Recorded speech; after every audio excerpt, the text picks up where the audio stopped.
All right, and we're back with another episode of Society's Network, Home Going After Dark. And we brought back one of our most popular guests from our very first original season here on Home Going After Dark, Nathon Quinn Dees. Welcome to the show. Howdy, folks.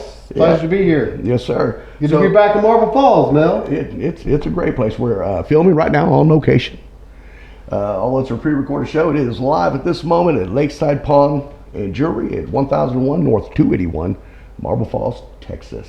If you need a loan for your office or home, just go to Lakeside Pawn. That's right. There you go.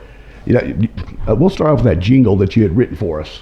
Do you remember that jingle that you wrote? I'll never forget that. I thought it was beautiful. Yeah, I still got it. It's actually going to be on this episode. Cool. So we'll open up the show with it. Yeah, no, that was from the Thunderbolt transmission commercial when I was a kid is what inspired that. Oh, did you? Yep. It's a great one. A lot of people don't know about the jingle, but we're going to put it back out, and it'll be up for download at the end of this episode. You'll be able to get that jingle for Lakeside Pawn and Jewelry done by none other than Nathon Quinn Dees, the Texas guitar legend.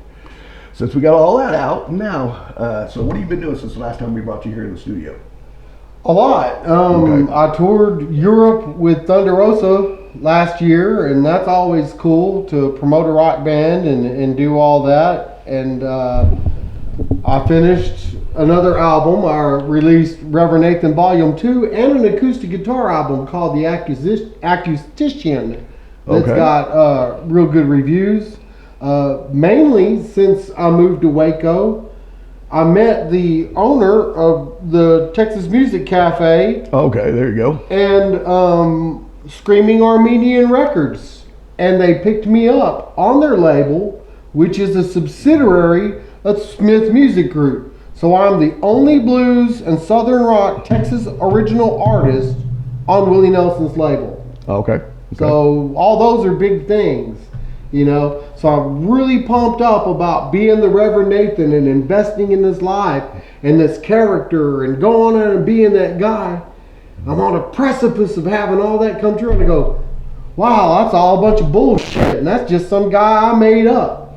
Yeah, kind of like the pawn guy. Yep, it just a way that the ego constructs another personality to exist in our messed up reality. Yeah.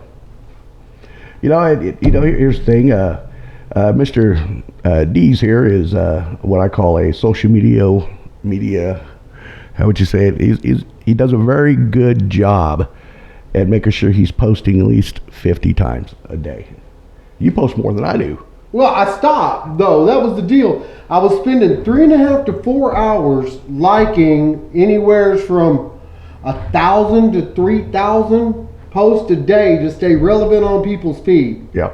Plus all my advertisements and everything promoting the music and the books. Then I realized that I was a part of that super ego hive mind mentality created by social media. Yeah. And that the only way not to be affected by it was to remove myself from it and use the same tools that they use to manipulate us by putting positive and insightful information on Facebook and only use it as a free platform to promote my own needs and goods. Creating exclusivity by not being available for everybody 3 to 4 hours a day, liking and interacting with their posts. Almost creating a negative draw and a brand takeover or hijacking. Pretty much. It's funny that you said that. Hijacking. Uh-oh. Hold on, there we go. Technical difficulties? Yeah, we'll fix it. We're still on the air? Yeah, we're still on the air. Anyways, everybody will see I needed to update the laptop before I started this. And I understand that kind of the hijacking because I'm kind of in the same situation. I have all the platforms I have. I run 32 now, 32 total, and that's not my groups. I have 108 groups. Yeah. And I've got to feed that beast. And just a little segue on that story. I had lost my phone. This one right here. Thank you to Burnett County Precinct 1 workers who found it on the side of the road for me. Shout out to awesome. Marshall Parker. So I had lost this, and and I was in the process of an upload into my cloud, and then a download through another laptop. All my laptop phones are all connected, right? And so when I lost, this was on the upload, so people literally thought, man, what's Mel doing? Everything's disappearing on social media, and it wasn't me. I just lost my phone. But I understand the hijacking point of what you said, because now mine was a shift in consciousness, and it was a break. Yeah. Because with the record contract, the new album, the algorithms of everything else that I was doing, I was fixing to do a live video and put out a live album and be shopped to a production company. Well, if I was successful in doing that, I would have lost my freedom. That's right. Because then I would have had to play my music for a living, which I don't have to do anymore. I'm financially set. And taking touring and everything I really wanted to do would have become something horrible that I would have regretted. Right. So I killed that. But when I did, it empowered my true self. And I had even a greater level of awakening. And that's when I started my new book, Conversations with AI. And I've seen that. And sorry I didn't have a chance to read that 10,000 page. It wouldn't have helped anyway. It's absolutely mind-blowing. My mind is still blown. AI is coming.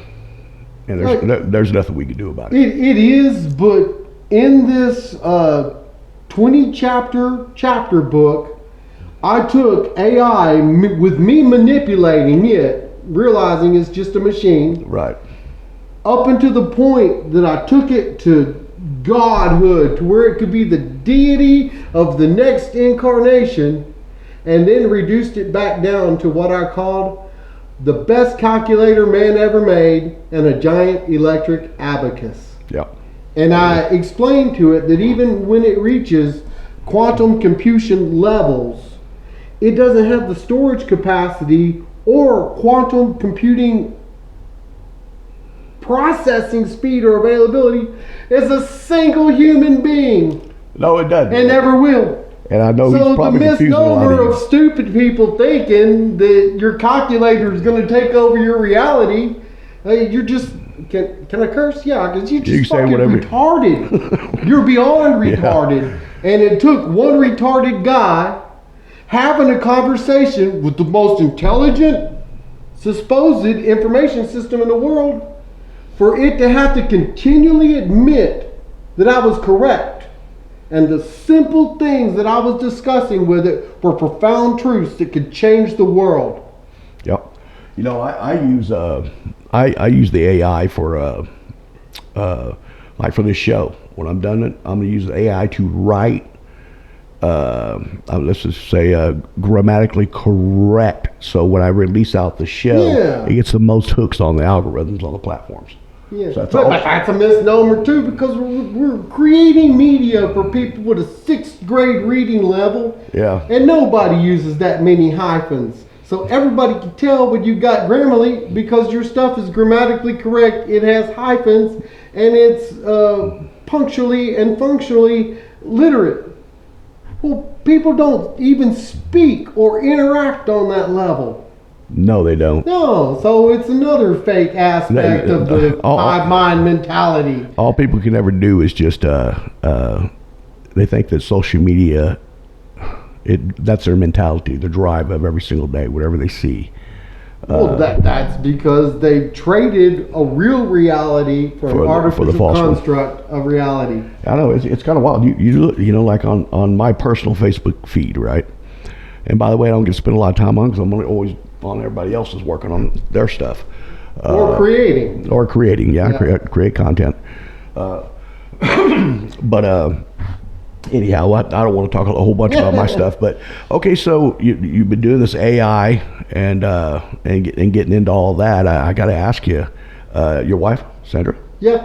Do you talk to her about this and stuff, about the AI and stuff like that? Oh yeah, she recommended that I stop. Yeah. Before I get assassinated or disappear, right, or something like that. But I did. I brought that work to a conclusion, and only stopping at philosophy itself and the greater mentality of an awakening is all I'm going to use that for, because it's so plain and simple logic that almost a complete idiot could understand it. Yeah. I even mentioned in there that Christopher Langdon could be right, but there's so few people that are capable of understanding his explanation of the cognitive theoretical model of the universe, that it takes somebody like me that can interpret it.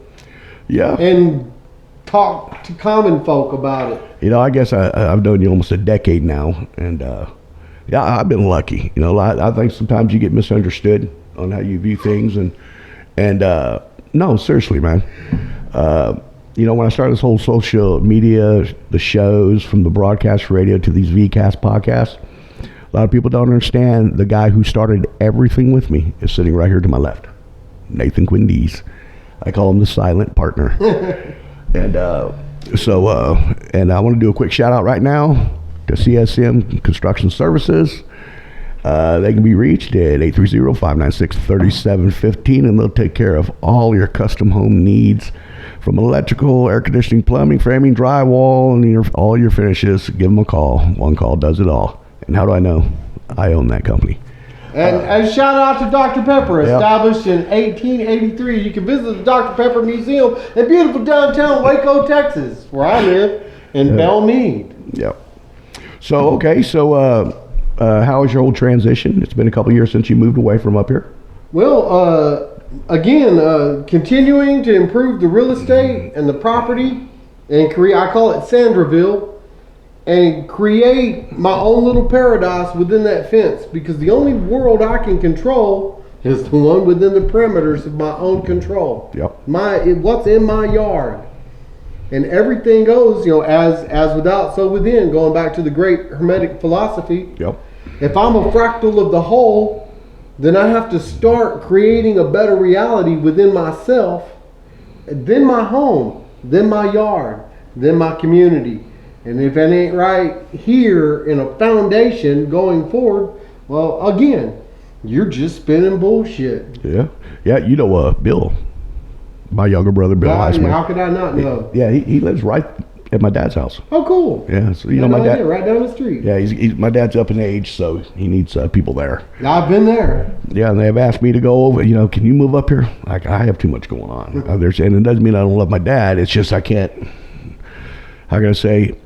Neglect and destroy one world for another one. Because, right, no, we all do what we can do with what we got. Yeah, and Bill and Dom's kids are all grown, and I have a slew of grandkids, so they get to go. They went to Waco. Okay, so that's really, really cool, man. So now, I believe you went back on a European tour with the Texas heavy metal band Thunder Rosa again. We didn't call them heavy metal, they're a rock band. Rock band at best. What? Cowpunk. Herdcore. Yeah. Okay. No, they're pretty good. They get down, no doubt. So you didn't go back on the guitar. You went up there on a bass this time. Well, that is correct. I had taken a year off from Reverend Nathan because of personnel changes and just regrouping in my life.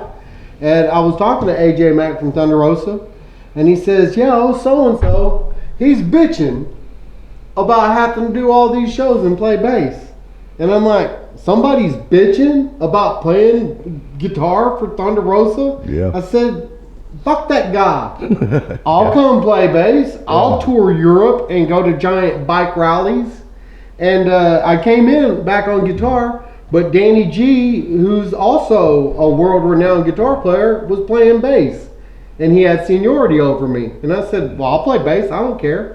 So I just absolutely killed and destroyed the bass, free from all that Guitar Hero stuff, and was a supportive member, helping the band be able to tour and everything. And it was a great experience for me. Yeah, real quick, could you pull that mic a little bit towards you? Yes, I can. So we can catch a lot more. So now I've toured Europe with Thunder Rosa as a lead guitar player, and I've toured Europe with Thunder Rosa as a bass player. Okay. How many dates did you have on that second tour?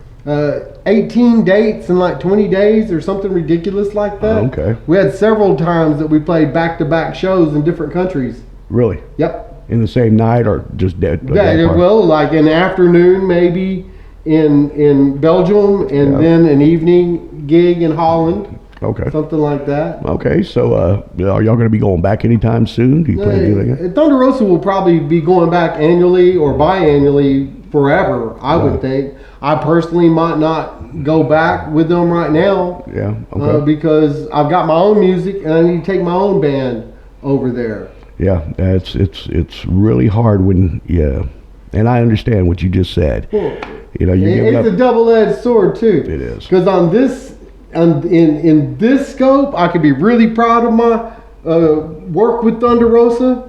And on the other hand, there's producers, managers, and venues that I got to tell them that I didn't work for that band. Right. Because they got such a bad reputation as being a rowdy band. Oh, Lordy. Yeah, no, I see it, but it's going to take a lot to turn that around. Yeah, well, if you compare and contrast Reverend Nathan, your music, which you put out, which I just happen to love all of his music, and then you put Thunder Rosa, there is a huge contrast difference between the two. Oh yeah, even the demographic and the fundamental things that are supported by the band. Right. I really can't support a lot of that anymore. Yeah. So that's why I'm just moving away from all of it. Yeah. Because sometimes the things we love aren't the things that are best for us. And that is a fact. That's a public service message from the Texas guitar legend. Yeah, so that's cool. Okay, so you went on that tour and stuff like that. I got to ask her, do you make good money out of that? You could say it's a break even. Yeah. But how many people got to go to 5 countries in Europe last week and last year and eat for free and stay for free and travel for free? Yeah. So I don't know if I'm losing money or making money, but I got to play rock star and travel to 5 different countries and absolutely kill and destroy every performance. Never let that go unnoticed. We can say this about Thunder Rosa, we can say that about Thunder Rosa, but when we walk off stage, the audience is done. Yeah. They couldn't take another rock and roll song. I mean, we just absolutely expend every ounce of energy we have into that performance. Okay, so that's pretty cool. So you talk about eating for free, and is that like in restaurants or do they cater y'all's food? Unlike the United States of America, nearly every venue in Europe offers you a meal. Okay. And a bar tab. They're not cheap. Right. They even put charcuteries in the green room. Shark what? I think it's a tray full of snack food. Oh, okay, charcuteries. Yeah. And I'm like, what? What's that? Yeah, we don't want to hit the desk because it reverberates back up through the mics. Cool. And sounds like a gigantic boing. Yep. Anyways, that was for dramatic okay, effect. so I think he just coined a new word, charcuteria. Shark uterus. Shark uterus. Yeah, as a snack tray. As a snack tray. There you go. Okay, so what about the sleeping? You don't know what one is because no venue has ever gave you one in the United States of America because they're all a bunch of cheap bastards. Yeah, they are. Here, the venues that we have, and I'm not slamming any of the venues I support in the great state of Texas and throughout the United States. They seem to think that the musicians have to bring the crowds. Are prostitutes. Yeah, or that. Cheap prostitutes. What do you mean cheap? In Europe, they give you prostitutes? No, I'm just saying that's the difference between, a prostitute and a crack whore is about $75. Yeah. As a professional musician in Texas, you're on a crack whore level. I agree. They don't respect you as an artist. They don't respect you as a business. You're a human jukebox competing with karaoke and football. Hey, the wild thing about it is a lot of musicians, they think that that's the way it should be. And I'm a big I believe in musicians should get paid what they're worth, period, hands down, because there's literally no other trade that anybody else can do. Just look at 50 years ago, man. It's the same amount of money. No, you're right, but proportionally, it's less, actually. They were getting paid more and playing in concert houses and dance halls instead of bars. Right. Only people played juke joints was drunks. Yep. Yeah. Now you don't have that because they've gotten rid of all those dance halls and they got rid of all those community centers. Right. But that was the plan. Yeah. You know, that's when the big music took everything over. You know, back in the 40s and 50s, they knew what they were doing. Yeah. If you take away the venues, and it's sad because musicians today literally don't make anything. When people ask Mel, "You gonna go play?" No. No. I don't play for free. It's illogical. Right. I don't play for free, and you know, so I'm not going to come and help fill your venue up, and you make Well, what I thousands of dollars, and I make create a greater demand for my brand by again going back to literature and things that I can just put out infinitely and have greater social influence than begging people to listen to my songs. Right. Those songs are out there and they're not going anywhere. And what I can say unequivocally is that I couldn't have made a better song and I couldn't have made a better album. People just got to hear it. You know, thinking about that album while we're here. Yep. Okay. We need to get some music so everybody can see where all this awesome talent is. So I believe the first song you're going to play today is Disarmed. Yeah, Disarmed doesn't necessarily reflect my views, but it reflects the views of a lot of people in my community. Okay. About disarmament and gun control. And it's really a song about freedom and rights, but it addresses that, and I got a cool video and everything. And I thought that the redneck community and people in the South would embrace that, and it would be one of my biggest songs. It's got the least hits, the least shares, and the least listens to. Yeah, that's done on purpose, man. You put it out. Yeah, the platforms themselves, it's them who are jacking. It's not the people not wanting to listen to it. Right. It's just anything that goes against the high corporate standards of what they're trying to accomplish, which is always the destruction of the little man. Well, and now with the AI filter, they can literally control anything that's going to influence stuff outside of the spectrum of their favor and influence. Okay, well, great. So I tell you what. Here is the Texas guitar legend himself, Nathon Quinn Dees, and he's going to perform his song, Disarmed. Disarmed.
Yeah, this country was born. And we're back. All right. Yeah, this country was born as the land of the free, but now they want to take my guns from me. Yeah. So, what inspired you to write Disarmed? I mean, I know you're talking about what's been going on around you, but I mean, there's some heavy lyrics there. Well, just the social implications of control. Right. You know, I understand the European mentality, and I understand a world with peacefulness and guns. But this is the South.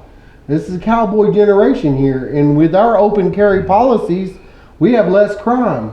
Because people know someone will shoot you. Yeah. Now, I'm a former ordained Baptist minister, and I lived my whole life around peace. But I had a road rage incident the other day that if I would have had my legal open carry weapon with me, I would have been able to defend myself and my wife, because I am a U.S. Army veteran and a shoot expert. So, so what happened? You got in a road rage incident and somebody pulled a gun on you or something? No, they literally tried to force me off the road because I wouldn't let them pass. Yeah. In a dangerous situation in a construction zone. Right. But the overall mentality of the hive mind in society today is an IQ of about 75, and you got to realize that. And it's getting lower over the years. Yeah, we're talking about stupid and dangerous people operating off of their lower reptilian brainstem and their nutsack. And you can say nutsack and reptilian brains, and they're still not going to understand what you're trying to convey across to them. No higher reasoning, no logic, no understanding. Well, you know, a lot of people say it's because their pineal gland is calcified. But their pineal gland is calcified from their youth, from the use of putting industrial byproducts from aluminum smelting and the water supply. Mm-hmm. They claimed that was for your teeth. Yeah. Yeah, that's the dumbest thing I ever heard. Even Einstein and Dr. Bronner and everyone was against that. You know what's wild is I was reading an article. They were talking about not an article. I was watching a video on Rumble, and it was this doctor talking about aluminum foil. Yeah. Do not store your food in aluminum foil. One of the funniest things that I put, everybody, you always want to make fun of guys like me and say, put on your aluminum hat. And I'm like, well, you're stupid, because aluminum actually amplifies signals, and you have to make your hat out of mylar if you want to stop signals. Right. What are y'all, retarded? Yeah. You don't even know the difference.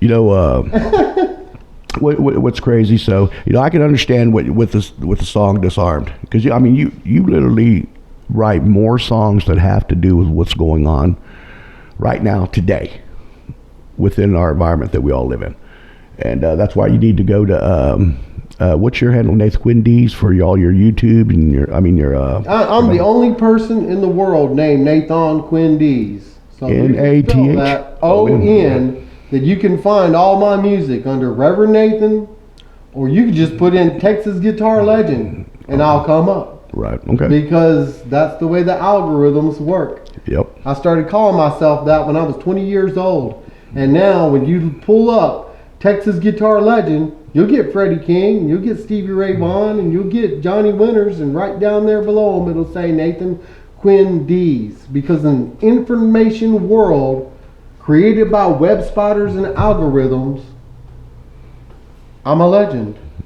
Yeah.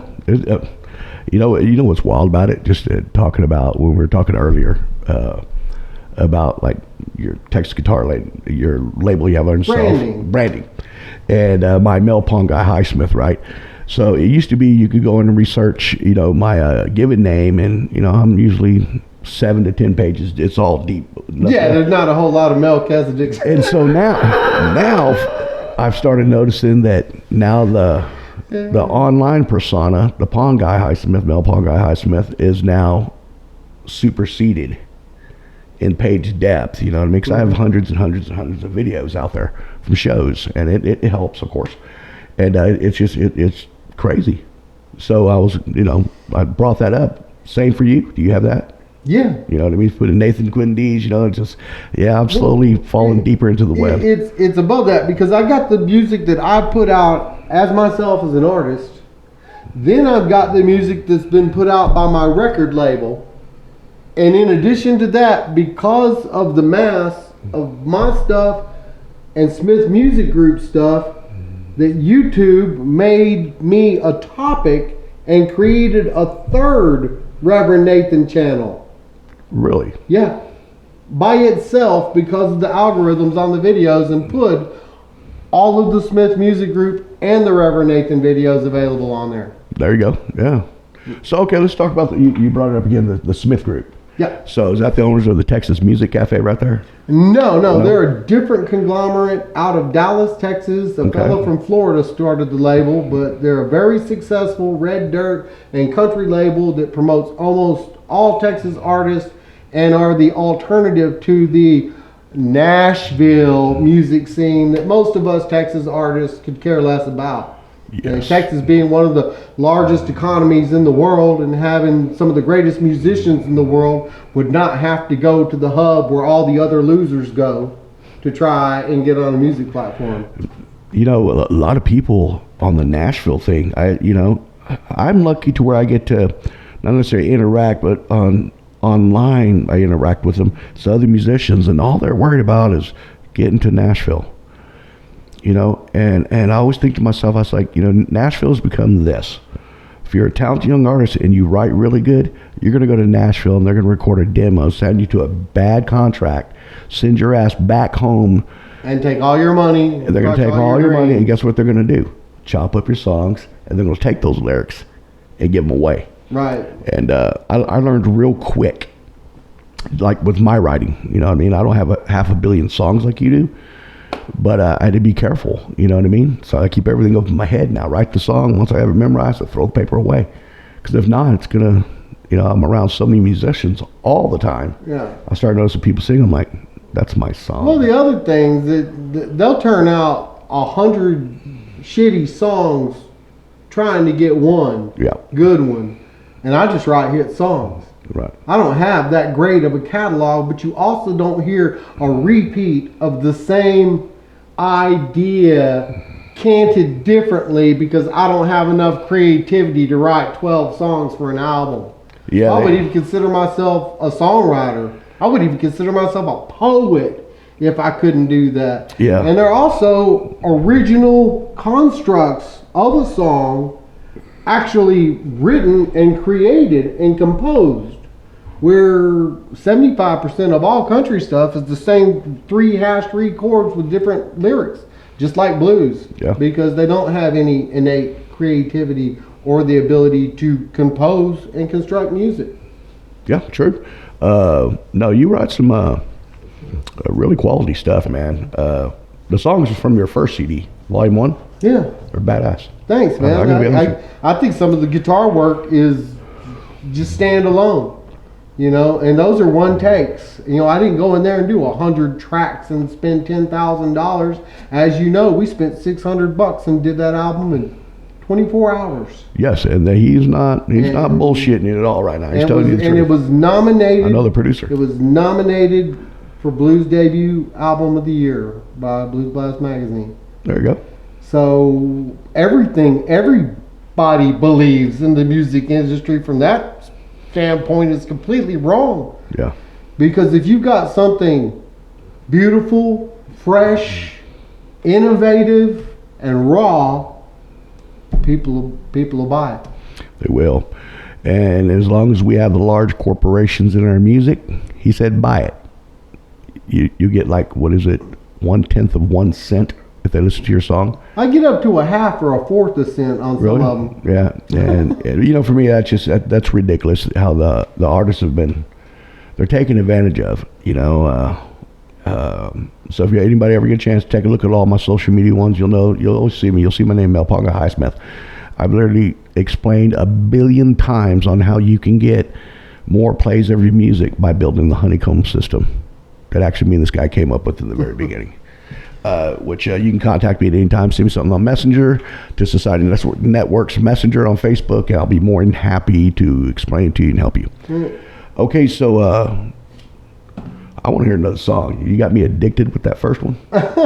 So you know what I mean? I'm gonna be chasing that high. I think another one that we I'm going to talk about on the new album, Reverend Nathan Volume 2, should be easy enough to remember, is a song called Cruel Little You, because it's kind of a swing thing, and I wanted elements of swing in this album. You know, people fast to point out that I'm not a traditional blues artist, but I'm a Texas artist and a Texas blues artist. Well, a big foundation of Texas music was swing, Texas dance, and all that stuff. So I've added an element of that into this album, but Cruel Little You was a filler.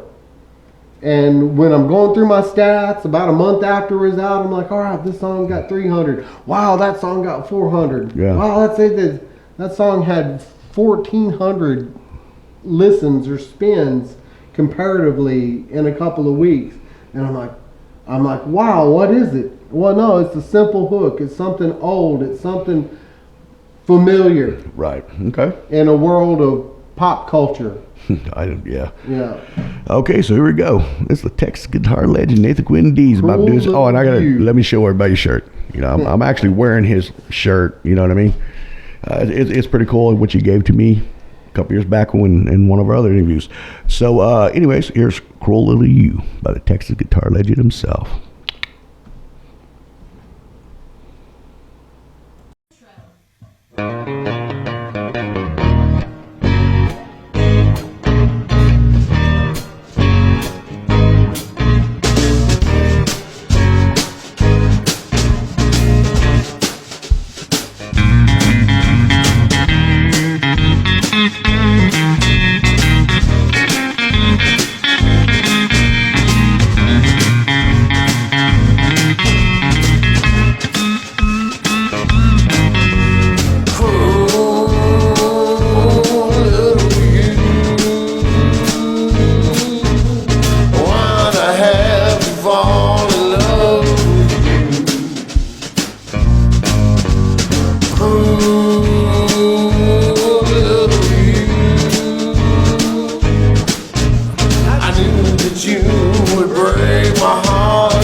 All right, and here we go. We're back. And that was Nathan, the Texas guitar legend himself, Nathon Quinn Dees, playing the song Cruel Little You. All right, so you've already explained to everybody before we put that song out, of how you came up with it. I knew that you were working on Volume 2 before you moved away. So how long ago did you finish Volume 2 up? I actually finished Volume 2 up, the recording of it, when we were still over there on J Street. Seriously? So it's been in the oven for nearly 2 years, and I said, Tegan, we've got to finish producing this. With Gary Dell's leaving the band and us having to replace some drum tracks digitally here and there and all that. Well, we just sat on it, waiting to see if we got the band back together. Mm-hmm. But then after I got the recording and distribution contract deal through Texas Music Cafe and Screaming Armenian Records, I pushed the production on it and we released it.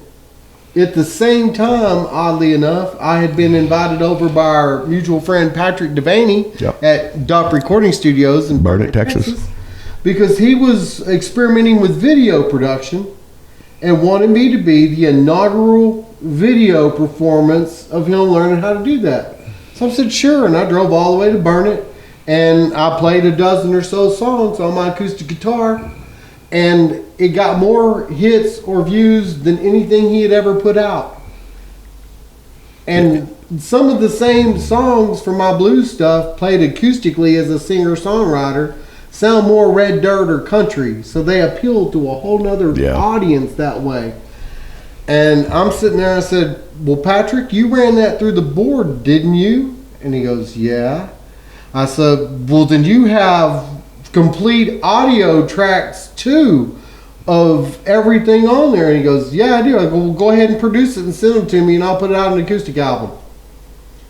Man, so that's what you did, huh? I did. So that's that acoustic album. For anything in the studio, it was already there because he was doing the video, and all he had to do was polish it out and me release it worldwide on my album and through my own distribution. Okay, network. so there you go. So when we first come in, he had brought it up that he had an acoustic album. I just totally forgot our conversation. Yeah. Okay, that's cool. So that's good. You're still hooking up with Patrick Devaney from DUP Studios in Burnet, Texas.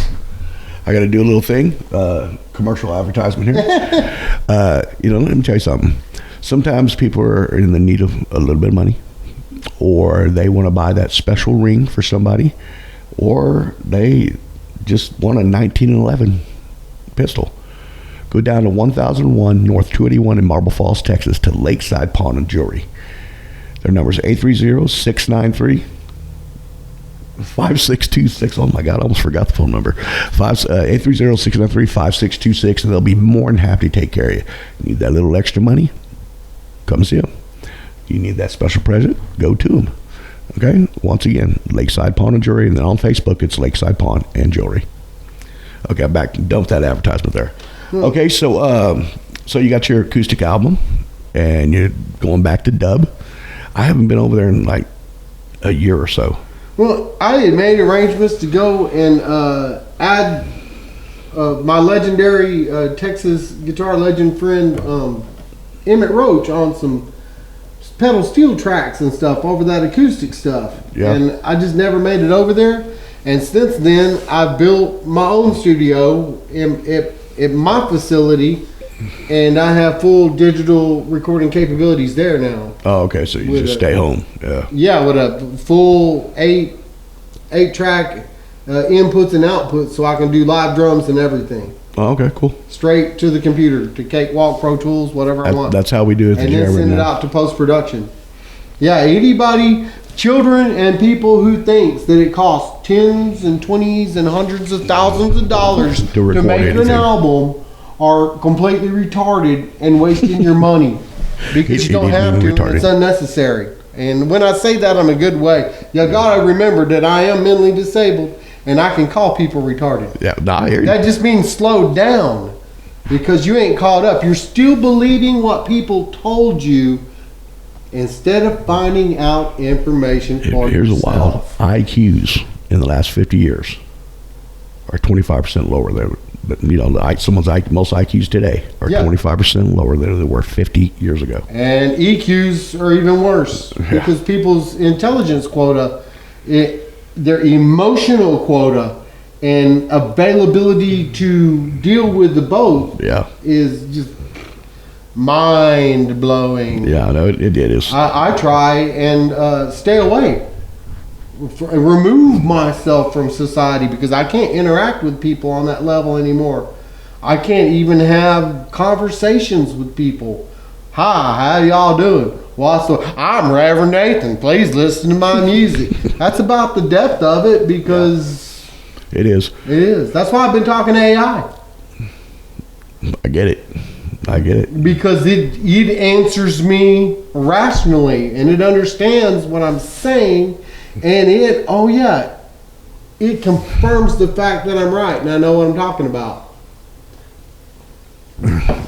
Yeah, but most people, when I have conversations with AI, they don't understand it. You know what I mean?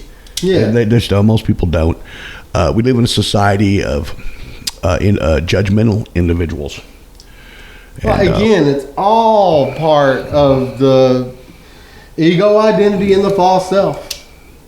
I mean, it's a construct of us creating a society, a dysfunctional reality in society where we don't have to be human beings anymore. Right. And by losing that human touch and that in-touchness with nature and things not, artificially created, like our interactions on social media and all those other devices, they lose sense of them true self, and they wouldn't know what a true self was because they're robotic automatons. Yeah, a lot of people, they can't even do basic relationships today because it's all based upon it. I was noticing me and Bill today went and had lunch over the Lei Wu buffet here in Marble Falls. Yeah, excellent place. And so we were sitting there eating, and I noticed this young couple. They're sitting right there, and they're all, both on their phone. You know what I mean? Yep. And the funny thing is I'm walking by, and she looks up at him. Did you get my text? As I'm walking around, like they're sitting there messaging each other on their phones. Like, what the? That's how people. That's why we have so many problems in America. You know what I mean? Through our schools and everything, it's really torn them down. Just in my opinion. Well, I'm an autodidactic, and I was forced out of the education system, marked as a rebel and a problem, an attitude problem, when I couldn't be programmed with lies and bullshit. Right.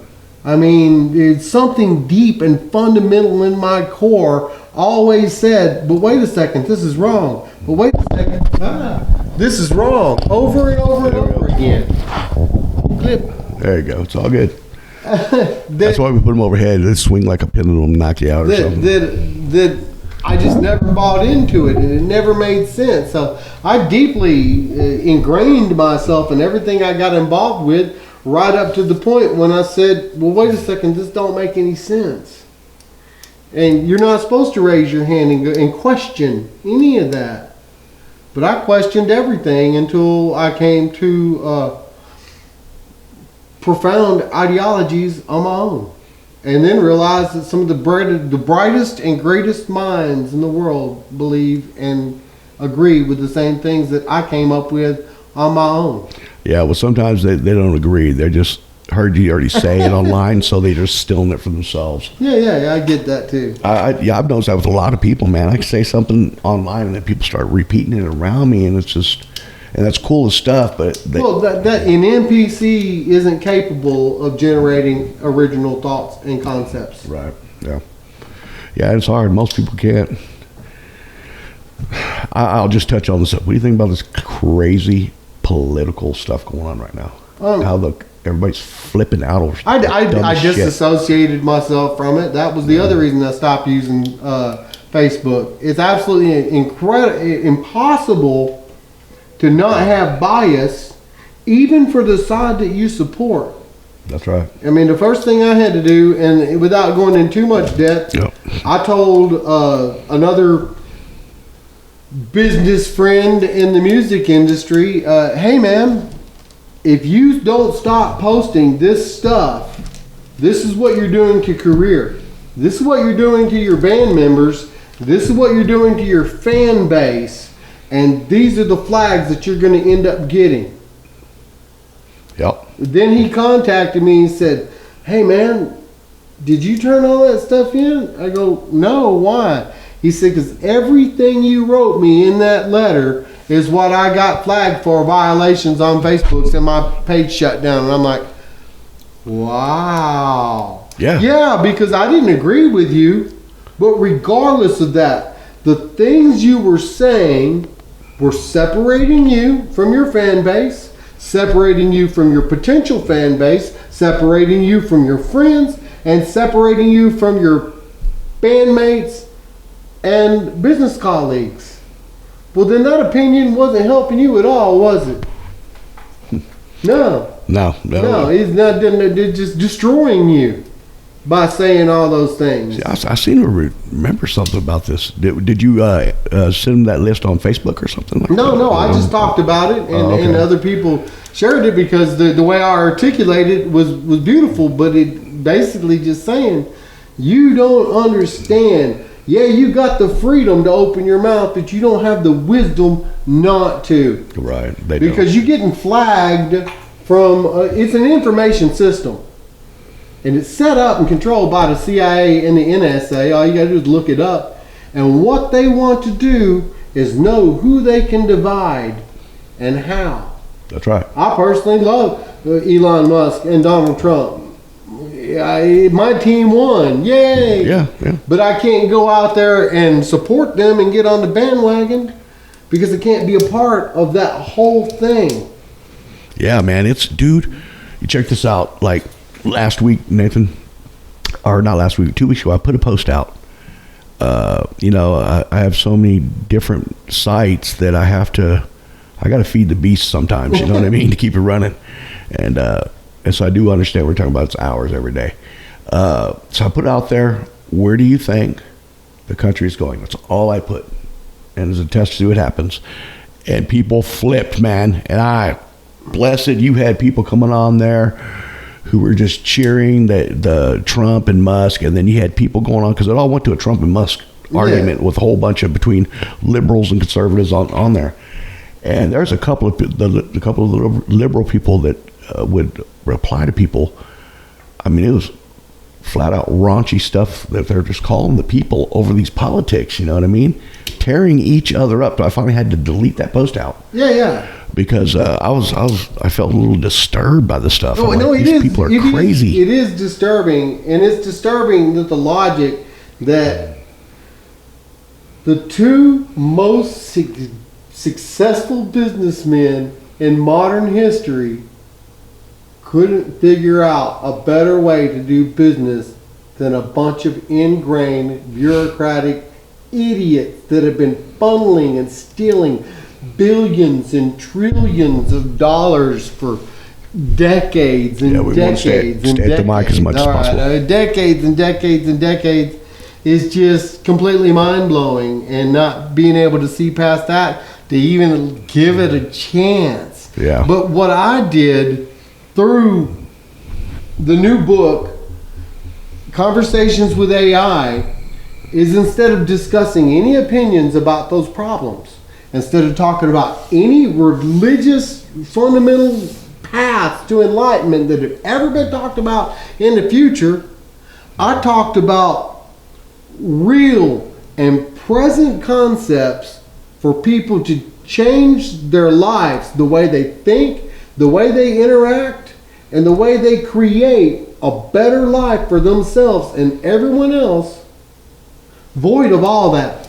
Yeah, man, because it starts here in your heart and in your mind as an individual unit of consciousness. Yeah. Everything outside of that is bullshit. Yeah, so something starts and changes on a grassroots level, nothing will matter until the dissolution of all corporate structures and everything remaining to permaculture farms, grassroots movements, and societies outside of metropolitan hive networks, because that's where the whole democratic hive mind mindset is part of that reality. Yeah, man. It's not part of rural America. And the other thing is that, I hate to say it in such a blatant way, they could all die or disappear, and it wouldn't affect us because we have the ability to maintain and survive. Right. But if we were gone, their civilization would collapse. Yeah, because they don't have anybody to work for them. And they can't feed themselves. They can't produce electricity, and they can't fix a car, and they can't build a house, and they can't do anything functional or practical in a real world outside of the constraints of the demiurgic false reality created by the ego identity and the digital hive mind. Yeah. Do you remember on social media, there used to be some videos out there, this one young lady, or no, I won't say young girl, was suing her parents because they didn't ask her permission for her to be born, right? And so that same girl went on to have put out a couple more videos because her and her husband, a couple of videos actually, she had more children. So after she had a couple more children, she puts out her last one, and she's explaining how now that Trump is going to become president, that they were going to be cutting off their food stamps. All those lies, yeah, I understand. And all that stuff. So now she was complaining that, how are we going to work without our welfare? Staying at home is our jobs. How are we going to feed our children without the food stamp? And I'm just watching this thing. I'm like, I didn't have that option. You know what I mean? I go to work, I buy my groceries, feed myself, I do. I take advantage of the backwards system, and I always have. Most people might not like this, but I heard everyone complaining about people stealing money from the government. They're taking our tax dollars. Yep. They're doing this. And I said, well, I'll fill out an application. And it turns out that I was qualified for the job because I was born brilliant and programmed as a nonconformist. Well, I can't function in society, so I'm considered mentally retarded and given a retard check. And then the VA bumped it up to 100%, so I get SSDI and veterans benefits. But I do more for my community and my society with the substantial cost of living they provide for me than slaves that are in the network. Yeah. Because the freedom that they give me allows me to research, write books, write music, create media, perform, interact, and interchange with people's lives, house homeless people, teach, instruct, fix things for people that other people can't fix. I'm empowered by to do all those things because y'all pay for me to be there for you. Yeah. Yeah, no, man, it just, like I'm talking about that girl in that video, it blows my mind. Well, going back to lawsuits, I'm glad that you mentioned that. My son, a lot of people thought he was crazy because he got railroaded through the Texas military. But what it is like at Camp Mabry, for instance, it's not the best of the best, and it's not the good veterans and the soldiers. It's those bureaucratic, democratic leeches that have been embedded in there for 20-something years, stealing and funneling the money from the Border Star project. Millions and millions of dollars being stolen and diverted. And my son was asked to forge documents, falsify records, and head ghost payrolls to people, and he refused to do it. So then he was shut out as a whistleblower and forced out of the Guard. Well, nobody would touch that. And I said, well, son, this is the state of Texas. My two boys, Tegan and Aaron, both of them were homeschooled, created their own artificial intelligence hub and have their own offline AI they can use to do quantum computing and research. So he researched every applicable law in the state of Texas, the federal code, and the military code of justice, and developed his own lawsuit, defend his own actions, and correct the wrongs that were done to him, fixing all of the bad legislature involved with all that ability and everything set up for corruption and stealing, and filed that last week as a pro se litigant under my advice for a $200 million lawsuit against the state of Texas. Yeah. And here's the deal. In 2 years, they've never responded to him in due course of law. Well, now, those bureaucrats have 20 days after the day that they're served to respond to that 10,000 pages of violations and get back with him. And if they don't, by default, we get $200 million. Wow. Does that sound ridiculous? It does. It does, but this is a retarded world full of stupid people. So sometimes the dumbest thing you could do is the most brilliant thing you could do. I agree. Yeah.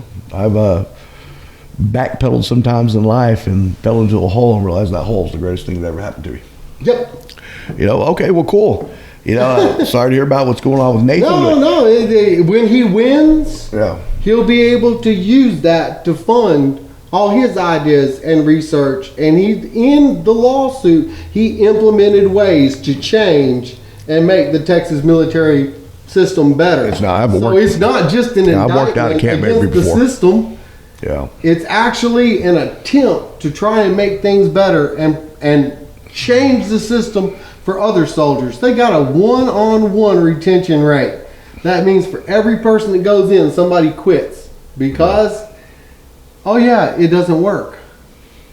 No. Millions and millions and millions of dollars being stolen and thrown away. I agree. So, all right. Well, hey, Nathan, we're winding down on time here. All right. Okay. And it's been awesome. So if you'd like to tell everybody listening where they can find your books and your music one more time. Yeah. Reverend Nathon Quinn Dees. Reverend Nathan or Nathon Quinn Dees. Amazon.com. I've got an author's page and over a dozen books on there. I'll be publishing the new book, Conversations with AI by Nathon Quinn Dees. Oddly enough, on the way here, like I had mentioned earlier, I had a publishing company from California call me 4 times on the phone today trying to make a deal to publish that book, and right now it's just a Facebook post. I said, why would I pay you to publish my book when I can do it free on Kindle and get worldwide distribution? That's right. And keep all the money. I just don't understand. People are just, we've already used retarded, think of a better word. Right. No, They self-publish. just don't think. Yeah, they don't think. Well, it's the same when people think about record labels, right? We'll use that as an example. You get a musician, they go to Nashville, they get signed to a record label, and it's a 95.5 360 deal. Give away all your money. So what? Intellectual property. And so they're like, well, hey man, I got $500,000 to produce my album. Yes, you owe that money back. I know, but they're going to take 95% of all your money first, and then they're going to take their money out of your 5%. And our award-winning album cost $600. Yeah. No, it's Wow. it's crazy. The artist Jelly Roll, he has a video out there on in Reels and in Facebook, and he talks about that. Yeah, he's horrible too. He can't sing. No, he can't. But it was the smartest thing. He was like, people don't understand. Do not sign 360 deals. Do not sign a 95.5 deal. He says, don't sign a 50-50 deal. Should be the other way around, man. And but it's not. But anyways, it's been awesome. I can't wait to read the book, Conversations with AI. But this is the Texas guitar legend, Nathon Quinn Dees, and your host, Mel, the Pawn Guy Highsmith, here at Lakeside Pawn and Jewelry Studios Society Network on Homegrown After Dark. And we'll see you next time.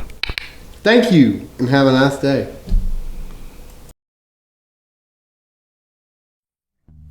You want some cash, you want it fast, just go to Lakeside Pawn.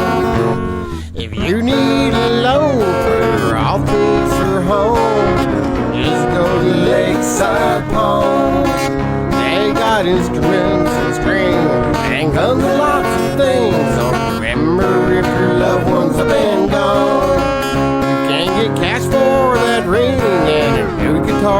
seen, just go to Lakeside Pawn. Just go to Lakeside Pawn.